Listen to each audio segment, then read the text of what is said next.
In discussing the problem of the wife who has followed a gainful occupation before marriage, and who feels that she can best help her husband by continuing to earn money at the profession for which she has fitted herself, one important point must never be overlooked, and that is the effect that the wife being a money-getter has upon the husband. There are those who believe that for the wife to be a wage earner paralyzes the husband's energies and makes him a loafer. I do not believe that this is true.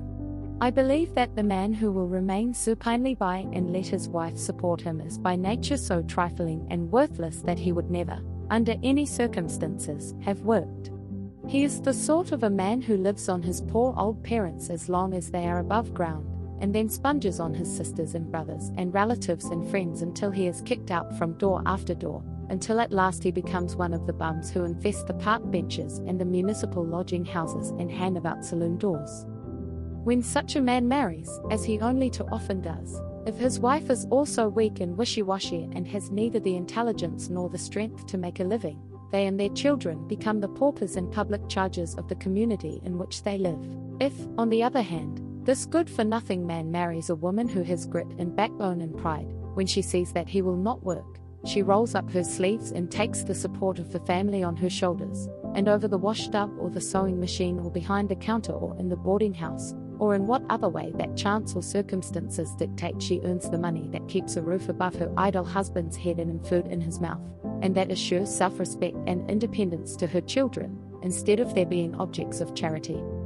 Mrs. Carrie Chapman Catt, who is a conservative and most well-informed woman, said the other night in a speech that there were 25,000 women in New York supporting their husbands.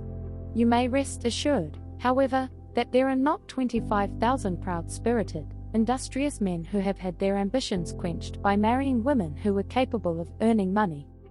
It means that there are 25,000 shameless men who are too tired and shiftless to work, who would be parasites on somebody, and whose wives are bearing the burden that otherwise the public would have to bear. Of course, if a man is sick or disabled, his wife should consider it a privilege to be able to work and supply him with every comfort.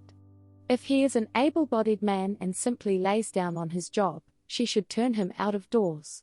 But this is easier said than done, because no matter how she comes to despise him in her heart, or what a withering contempt she has for his weakness, there always flutters some last rag of sentiment about the man a woman has once loved, and who is the father of her children, that makes her feel that she would rather work for him than to know that he was cold and hungry or had degenerated into a tramp.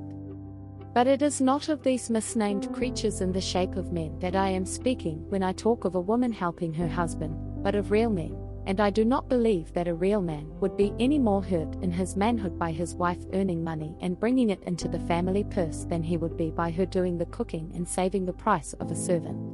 He could not dawdle around at home over a cigar and paper or spend the morning on the golf links because Mary had gone out bright and early to a store or office to earn the money to buy their dinner. The very thought of doing such a thing would scorch his soul, and, after all, a man's own manhood is the guide of his conduct. A big, strong, hulking, 6-foot man, who wouldn't work his fingers to the bone, who wouldn't break stone on the street or stoke the boilers on an ocean liner, rather than let a little, frail 5-foot woman support him, has got nothing in him that his wife can hurt, no matter what she does. He is the great human limit of nothingness to begin with. The one danger to the domestic relationship in a woman remaining a wage earner after she is married is that it subverts the relationship of beneficent providence and humble dependence that men like to establish between themselves and their wives. There is nothing that makes for independence of spirit like money in your pocket, and it is not to be denied that the woman who pays her own way and has a good way of supporting herself will not stand for many things that the woman must endure whose very bread and butter depends on her keeping her husband placated. On the other hand, much of the friction in many households comes from the money question, for it seems to be humanly impossible for a man to see every cent that he makes going for family expenses without getting to feel that his wife and children are a burden to him.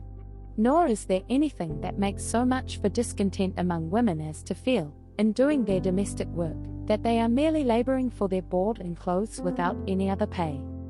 Nothing will tend more to ease this situation than for the wife to be independent financially, not to be a money drain always on her husband, and for her to see in her own hand on Saturday night the result of her week's labor. Undoubtedly, For the average poor young couple, it would be a good thing for the wife who has been trained to a gainful occupation to continue to follow it after marriage, until her children come.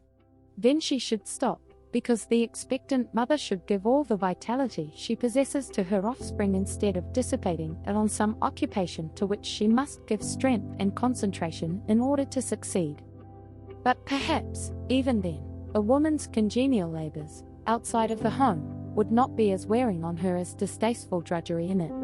After all, the question would have to be settled by the necessities of each couple.